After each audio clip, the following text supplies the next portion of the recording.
प्यारे विद्यार्थियों, इसके पहले वीडियो में मैंने आपको धर्म दर्शन और धर्मशास्त्र के बीच संबंध के बारे में बताया था। आज मैं आपको तुलनात्मक धर्म दर्शन के बारे में बताऊंगा। तुलनात्मक धर्म संसार के प्रधान धर्मों का अध्ययन करता है। यह एक धर्म विज्ञान है जो भिन्न भिन्न परंपराओं और संस्कृतियों पर आधारित धर्मों का तुलनात्मक विवरण प्रस्तुत करता है। यह प्रत्येक धर्म के विभिन्न संप्रदायों का मूल्यांकन भी करता है जो एक सामान्य कोश से उद्भूत होते हैं। इसके अध्ययन का क्षेत्र विभिन्न धर्मों के सिद्धांतों के बीच समानता की प्राप्ति तक ही सीमित नहीं है, अपितु उनकी विभिन्नताओं की ओर भी संकेत करना है। यह विद्या संसार के सभी धर्मों के मूलभूत सिद्धांतों को अनावृत करती है। यह धर्मों के पारस्परिक संबंध का अन्वेषण भी करती है। किसी धर्म का समुचित मूल्यांकन उसे दूसरे धर्मों के साथ रखकर ही किया जा सकता है। धर्मों के पृथक पृथक अध्ययन से ही उनकी विशेषताओं, मूलभूत सिद्धांतों और मूल्यों की समुचित विवेचना नहीं हो सकती है। धर्मों का संपूर्ण अध्ययन तभी संभव है जब कोई उसके सिद्धांतों, रूढ़ियों और विश्वासों की तुलना एक दूसरे के साथ करता है तथा उसके विभिन्न रूपों का स्पष्ट चित्र प्राप्त करता है। सभी धर्मों के एक साथ अध्ययन और उनकी तुलना से हमको उनका पूर्णतः ज्ञान प्राप्त होता है। तुलनात्मक धर्म प्रत्येक धर्म का अध्ययन स्वतंत्र रूप से तथा उसे अन्य धर्मों के साथ करता है। जिस प्रकार एक साथ रखे जाने पर एक रत्न दूसरे रत्नों के द्वारा अधिक चमकता है, उसी प्रकार एक धर्म के स्वरूप और विषय वस्तु पर तभी प्रकाश पड़ता है जब उसकी समानता और विभेद अन्य धर्मों के साथ किया जाता है। प्रत्येक धर्म की विशिष्ट विशेषताओं को उद्घाटित करने के विचार से धर्मों के समान और विपरीत सिद्धांतों का अन्वेषण तुलनात्मक धर्म का मुख्य विषय कहलाता है। धर्म के सर्वांगीण अध्ययन के लिए हमको उसके इतिहास, दर्शन और तुलनात्मक अध्ययन पर निर्भर रहना पड़ता है। इतिहास उनके उद्गम और विकास की विभिन्न स्थितियों पर प्रकाश डालता है। प्रत्येक धर्म का सुदीर्घ इतिहास होता है। कुछ धर्मों का इतिहास बहुत ही विविधतापूर्ण है क्योंकि उन्हें दूसरे धर्मों के भयंकर आक्रमणों, प्रभाव, विलयन और हस्तक्षेप का सामना भी करना पड़ता है। उन धर्मों को प्रभावित करने वाले विभिन्न विचारों एवं अवस्थाओं का वर्णन उन परिस्थितियों के प्रसंग में ही किया जा सकता है। संस्कृति, परंपरा और समानता का अभ्युदय धर्मों के साथ संबंध है जो उनके साथ साथ विकसित होते हैं। धर्म के विभिन्न पहलू हम लोगों को उन प्रवृत्तियों की अभिव्यक्ति से अवगत कराते हैं जो अतीत में अंकुरित स्थिति में थे किंतु आज वे अपनी पूर्ण विकसित अवस्था में वर्तमान है। यह कहा जाता है कि बच्चा मनुष्य का पिता है तथा प्रत्येक धर्म के प्रारंभिक रूप उन सिद्धांतों और संभावनाओं को सन्निहित किए रहते हैं जो भविष्य में परिपक्व धर्म में विकसित होते हैं। आधुनिक धर्म आकस्मिक रूप से उत्पन्न नहीं हुए हैं, अपितु वे अपने प्राचीन रूपों के क्रमिक विकास के परिणाम हैं। धर्मों का इतिहास उनके अव्यक्त और भ्रूणावस्था के उत्तरोत्तर प्रकाशन और अभिव्यक्ति का अध्ययन करता है। साथ ही इसके द्वारा उनके प्राथमिक रूपों को प्रभावित एवं निर्मित करने वाले वातावरण संबंधी अवस्थाओं का भी अन्वेषण करता है। वह प्रत्येक धर्म की विगत अवस्थाओं का अध्ययन करता है तथा उसके विकास के दौरान आने वाली क्रमिक स्थितियों और परिवर्तनों का वर्णन भी करता है। व्यापक अर्थ में तुलनात्मक धर्म में धर्म के इतिहास और दर्शन के विषय निहित हैं। वह प्रत्येक धर्म के उद्गम, विकास और आधुनिक स्वरूप का पता लगाता है तथा साथ ही साथ उनकी विभिन्न स्थितियों में उनके स्वरूप और तथ्यों का तुलनात्मक अध्ययन भी करता है। वह समकालीन युग के विभिन्न दर्शनों के बीच तुलना और विभेद भी करता है तथा उनके एकीकरण और संयोजन की संभावनाओं को दिखलाता है। वह प्रत्येक धर्म के भावी स्वरूप संयोग उस जिसमें उसके विकसित होने की संभावना है तथा विभिन्न संप्रदाय या प्रवृत्तियां जो उससे उद्भूत होती है उन पर विचार करता है। धर्मों का ऐतिहासिक अध्ययन उनके भावी स्वरूप पर प्रकाश डालता है जो काल क्रम में विकसित होते हैं। तुलनात्मक धर्म को कभी कभी धर्म विज्ञान भी कहा जाता है।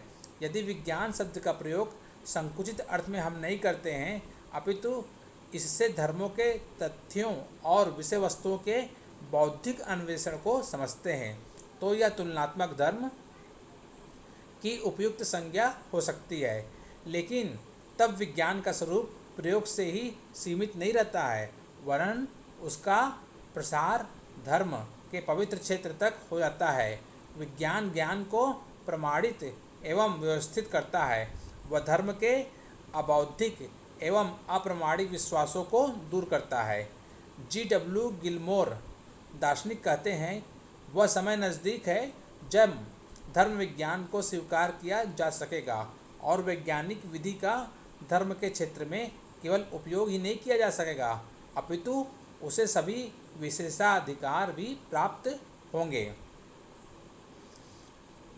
विभिन्न धर्मों का तुलनात्मक अध्ययन कठिनाइयों से मुक्त नहीं है। पवित्र धर्म ग्रंथों विश्वासों तथा रूढ़ियों का आलोचनात्मक तुलनात्मक एवं मूल्यपरक अध्ययन का विरोध अधिकांश धार्मिक कट्टरपंथी करते हैं। धार्मिक विश्वासों के किसी तरह के परीक्षण को धर्म के अनुयायी बुरा मानते हैं। परिणाम यह है कि तुलनात्मक धर्म के अध्ययन को सभी ओर से अनेक विरोधों का सामना करना पड़ता है। ज्ञान का दुर्ग इतना पवित्र एवं दिव्य है कि इसकी परीक्षा या तुलना नहीं की जा सकती है, लेकिन तुलनात्मक धर्म का काम सर्वोच्च सत्य तथा जीवन की सच्चाइयों का पता लगाना है क्योंकि इनका स्थान धर्मों की अपेक्षा उच्चतर है। यदि मनुष्य असत्य के निराकरण तथा विभिन्न धर्मों की रचनात्मक तुलना एवं सहानुभूतिपूर्ण मूल्यांकन के द्वारा सत्य की प्राप्ति करता है तो वह निसंदेह ही एक अपरिमित उपलब्धि की प्राप्ति करता है। सभी धर्म ईश्वर के दैवी प्रकाशन का दावा करते हैं। वे इस बात को अस्वीकार करते हैं कि उनके कोई आदिम या निम्न तत्व वर्तमान हैं। यदि तुलनात्मक धर्म खोज करता है कि धर्मों के अनेक तत्व आदिम और निम्न कोटि के हैं तो धर्मवेत्ताओं के द्वारा इसका बहुत विरोध किया जाता है। यदि प्रकाश में लाया जाए कि कुछ धार्मिक विश्वास निम्न कोटि के एवं बचकाने हैं तो संसार के धार्मिक लोगों के द्वारा इसे बहुत विरोध का सामना करना पड़ेगा। डॉक्टर राधाकृष्णन सर्वपल्ली राधाकृष्णन कहते हैं अनेक आदिम धर्मों में देवता की बलिदान पूर्ण मृत्यु के संबंध में विश्वास प्रचलित था और जब किसी कबीले का देवता कोई पशु होता था तब श्रद्धालु भक्तों द्वारा उसके दिव्य शरीर का प्रसाद भोज होता था। यह विश्वास किया जाता है कि उस पशु उस वीर नायक अथवा उस देवता को खाने से भक्तों में उसके उचित गुण आ जाते हैं। इस तरह बलिदान और प्रसाद भोज की धार्मिक प्रथाओं को जो ईसाइयत का मूल आधार है उनका स्रोत आदिम धर्म में ढूंढा जा सकता है, किंतु तुलनात्मक धर्म धर्मों के उद्गम की अपेक्षा उनके मूल्य से अधिक संबंध है। हम लोग आध्यात्मिक सत्यों को अंधकारमय स्थानों में भी प्राप्त कर सकते हैं। यदाकदा प्रारंभिक धर्मों में भी ईश्वर की प्राप्ति के लिए गहरी उत्कंठा पाते हैं। धर्मों का अपना मूल्य होता है तथा तुलनात्मक धर्म अध्ययन उसके निरर्थक एवं अनावश्यक विश्वासों को दूर कर देते हैं। यद्यपि धार्मिक रूपों में असंख्य परिवर्तन हो जाते हैं किंतु धर्म आप में शाश्वत तथा सार्वभौम है। तुलनात्मक धर्म कट्टरता का विरोध करता है किंतु वह सभी धर्मों को आश्रय प्रदान करता है। आत्मा की प्राप्ति ईश्वर की प्राप्ति की कामना कभी समाप्त नहीं होगी तथा उसके लिए मार्ग एवं अनुशासन के द्वारा मानव जीवन के धर्म का स्थान सदैव स्थायी बना रहेगा। तुलनात्मक धर्म के परिणामों के द्वारा मानव की यह सार्वभौम इच्छा प्रमाणित होती है। सर्वपल्ली डॉक्टर राधाकृष्णन जी कहते हैं, तुलनात्मक धर्म यह बताकर कि मानवीय आत्मन एक ही आध्यात्मिक तत्व सत्य ईश्वर की प्राप्ति के लिए सदैव ललायित रहता है तथा किसी न किसी रूप में वह मानवीय आत्मन पर प्रभाव डालता है, विभिन्न धर्मों की समानताओं का कारण बतलाता है। अतएव तुलनात्मक धर्म कट्टरता का समर्थन भले ही ना करे, वह अविश्वास नास्तिकता को भी प्रश्रय नहीं देता। तुलनात्मक धर्म धर्मों में एकरूपता लाता है। यह विश्व के विभिन्न धर्मों को एक दूसरे के समीप लाता है, सभी धर्मों को आदर प्रदान करता है। उसकी ऐसी मान्यता है कि सभी धर्म और संस्कृति परस्पर मिलकर एक विश्व धर्म का आविर्भाव कर सकते हैं। विश्व धर्म के सभी धर्म एक साथ समन्वित रह सकते हैं। एक धर्म का दूसरे धर्मों पर प्रभाव पड़ता है, जिससे एकता की वृद्धि होती है। हम लोग जितना सोचते हैं उसकी अपेक्षा अधिक विस्तृत क्षितिज और ज्ञान की उपलब्धि होती है। सर्वपल्ली डॉक्टर राधाकृष्णन जी कहते हैं, तुलनात्मक धर्म उन धर्मों में अब संसर्ग या साथ में रह रहे हैं, परस्पर योगदान के आदर्शों का आगे आगे बढ़ाते जाते हैं। वे धर्म अब विभिन्न प्रयोगों से संलग्न हैं, जो एक स्वतंत्र और सृजनशील सभ्यता को उत्पन्न करने के लिए एक दूसरे पर प्रभाव डाल रहे हैं। वे सबके सब एक उच्चतर और शाश्वत जीवन के निर्माण के लिए प्रयत्न की ओर जुटे हुए हैं। वे एक ही लक्ष्य की प्राप्ति के लिए सहायक हैं। हमारा यह कर्तव्य है कि हम आज सभी धर्मों के अनुयायियों को हाथ मिलाएं और स्वार्थ एवं अज्ञानता, अन्याय एवं अधर्म की शक्तियों पर आक्रमण करें। तुलनात्मक धर्म किसी एक धर्म की निरपेक्षता को अस्वीकार करता है। वह धर्मों की सामान्य विशेषताओं का पता लगाता है तथा यह बतलाता है कि कोई भी धर्म अद्वितीय नहीं है। तुलनात्मक धर्म का उद्देश्य यह दिखलाना नहीं है कि धार्मिक चेतना की अभिव्यक्ति किसी एक सौभाग्यशाली धर्म में होती है तथा सभी दूसरे धर्म असभ्य हैं। उसका उद्देश्य प्रत्येक धर्म की सामान्यताओं की व्याख्या करना है तथा यह स्थापित करना है कि ईश्वर सर्वव्यापी है और वह विभिन्न धर्मों के संबंध रखने वाले श्रद्धालु भक्तों की पूजा और प्रार्थना का प्रत्युत्तर देता है। किसी व्यक्ति का यह दावा करना कि अपना धर्म ही सत्य है और दूसरों के धर्म असत्य है, संकुचित विचार का प्रतिपादन करता है तथा दूसरे धर्मों की ओर से हमें विमुख कर देता है। तुलनात्मक धर्म की कुछ आवश्यक शर्तें हैं, जैसे विचार की विशालता, सहानुभूतिपूर्ण दृष्टिकोण तथा सभी धर्मों को सत्य मानने की अनुकूल प्रवृत्ति। सर्वपल्ली डॉक्टर राधाकृष्णन जी कहते हैं, इसका मुख्य कार्य स्वतंत्रता और ईमानदारी के वातावरण में रहकर सत्य की खोज करना है। यद्यपि कि ऐसे विषयों पर आवेश बहुत जल्दी जाग उठता है। विभिन्न धर्म एक दूसरे के उद्देश्य की खोज में अग्रसर साथियों जैसे हैं। विभिन्न धर्मों में विश्वास करने वाले सभी मनुष्य एक ही ईश्वर की पूजा भिन्न भिन्न नामों से करते हैं। वेद के ऋषि कहते हैं, मनुष्य उसे इंद्र, मित्र, वरुण, अग्नि कहकर पुकारते हैं। ऋषि उसके अनेक नाम बतलाते हैं, जो कि वस्तुतः एक ही ऋषि लोग अपने मंत्रों में उसे ईश्वर को अनेक रूप देते हैं, जो केवल एक है। भगवान श्री कृष्ण जी कहते हैं, हे कुंती के पुत्र, जो लोग अन्य देवताओं की पूजा करते हैं और श्रद्धापूर्वक उन्हें भेंट चढ़ाते हैं, वे भी वस्तुतः मुझे ही भेंट चढ़ाते हैं, यद्यपि वह भेंट विधिपूर्वक नहीं होती है। तुलनात्मक धर्म ईश्वर की विश्वव्यापकता में विश्वास करता है। वह मनुष्यों को सिर्फ सहिष्णुता का उपदेश ही नहीं देता है, अपितु उन्हें सभी धर्मों के प्रति सच्ची श्रद्धा और प्रशंसा का भी भाव रखने के लिए भी प्रेरित करता है। वह प्रत्येक धर्म के सार तत्व की खोज करने की चेष्टा करता है। मनुष्य क्या बनने की आकांक्षा है, उसके क्या स्वप्न हैं, धर्म मनुष्यों में क्या रूपांतरण ला सकता है। धर्मों का अध्ययन प्राचीन वस्तुओं के संग्रहालय में रखे गए अवशेषों के पुरातत्ववादी अध्ययन की तरह नहीं है। वह मानवीय आकांक्षाओं तथा उसके सपनों को अभिव्यक्त करता है। विभिन्न धर्मों के बीच समानता का कारण या तो उनका सामान्य उद्गम है या सामान्य घटनाओं के द्वारा प्रतिक्रिया किए पर मानवीय बुद्धि से समान संप्रदायों का निर्माण है। अब विषय है कि धर्म का क्षेत्र एवं कार्य क्या है। तुलनात्मक धर्म धार्मिक तथ्यों को एकत्रित करता है, इनका सूक्ष्म परीक्षण करता है तथा इसकी व्याख्या करता है। वह धर्मों की उत्पत्ति, क्रमिक सोपानों तथा सिद्धांतों का भी पता लगाता है। इसका अध्ययन पहले पक्ष समर्थकों के द्वारा किया गया। धर्म के रक्षकों ने दूसरे धर्मों के अध्ययन के द्वारा अपने धर्म की रक्षा की है।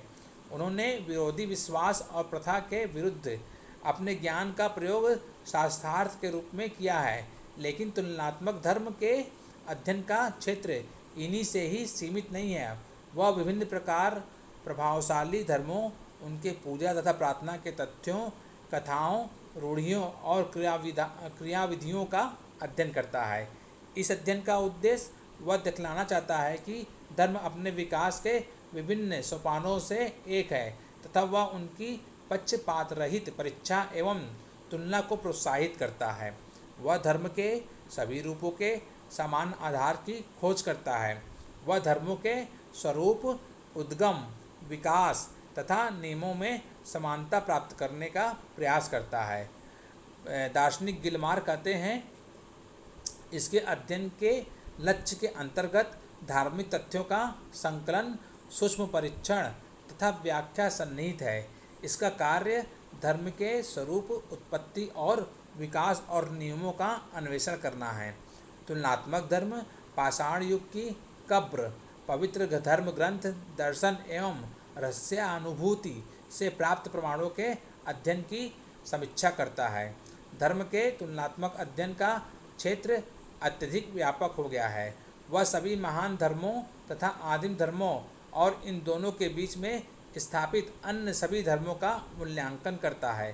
धार्मिक कथा तथा लोक साहित्य के अध्ययन से आदिम धर्म की समानता एवं उसकी प्रचलित प्रथाओं की जानकारी प्राप्त करता है।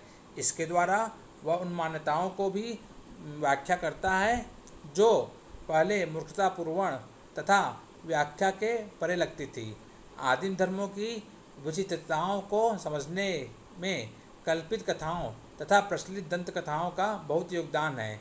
तुलनात्मक धर्म आदिम धर्म के संपूर्ण प्रदेश की खोज करता है तथा उन शर्तों का अन्वेषण करता है जिनके अंतर्गत किसी धर्म की उत्पत्ति हुई है। साथ ही वह इस बात की धर्म के संपूर्ण प्रदेश की खोज करता है तथा इन शर्तों का अन्वेषण करता है जिनके अंतर्गत किसी धर्म की उत्पत्ति हुई है। साथ ही वह इस बात की भी विवेचना करता है कि मानव जाति की उन्नति में इसका क्या महत्व है। प्रसिद्ध दार्शनिक गिलमोर कहते हैं कि वह तुलनात्मक धर्म सूचित करता है कि विकास के विभिन्न सोपानों में धर्म एक ही है तथा धर्म विकास क्रम में रहता है। सभी समय और स्थानों में एक परम सत्ता या सत्ताओं की पूजा करने की प्रवृत्ति पाई जाती है जिसे वह अपनी अपेक्षा अधिक महान समझता है। विकसित धर्मों की अपनी कुछ विशिष्ट विशेषताएं हैं जिन पर गिलमोर बहुत जोर देते हैं। ये विशिष्टताएं राष्ट्रीय भेदों तथा अनेक तथ्यों पर निर्भर करती है। मिस्र के इस विचार की प्रधानता थी कि यहाँ किए गए कर्मों का फल परलोक के जीवन पर पड़ता है। चीन ने परिवार को देवतुल्य माना है और उन्होंने शिक्षा दी तथा पांचवें उपदेश पर जोर दिया। भारत के इस बात पर विशेष जोर दिया गया कि ईश्वर विश्व में व्याप्त है। हारस ईश्वर की पूर्ण पवित्रता से संबद्ध है। इस्लाम एक ईश्वर के विचार में लीन है। यूनान ने मानव को देवतुल्य समझा। रोम ने कानून की सर्वोच्चता तथा धार्मिक क्रियाविधि की स्थिरता पर जोर दिया। जातियाँ और स्थानीय विभिन्नताएं धर्मों की अनेकता के लिए उत्तरदायी हैं। मनुष्य जातियों की विभिन्नता के कारण ही धर्मों में भी विभिन्नता है। मनुष्य भूरे, पीले, श्वेत या काले अपनी जातिगत विभिन्नताओं के कारण होते हैं। एक प्रसिद्ध भारतीय मानवतावादी डॉक्टर N.K. देवराज के अनुसार धर्मों के मूल्यांकन को बौद्धिक तथा नैतिक सिद्धांतों की कसौटी पर आधारित करना चाहिए। उनके अनुसार धर्म को आधार पर स्थापित करना आवश्यक है। किसी सिद्धांत, पक्ष या विश्वास को जो बुद्धि के प्रतिकूल हैं उसे धर्म से अलग कर देना चाहिए। धर्म का सिर्फ बौद्धिक पक्ष ही नहीं अपितु मानव जात के कल्याण में इसका पूर्ण योगदान अपेक्षित है। सभी श्रेष्ठ धर्म आवश्यक रूप से मानवतावादी रहता है।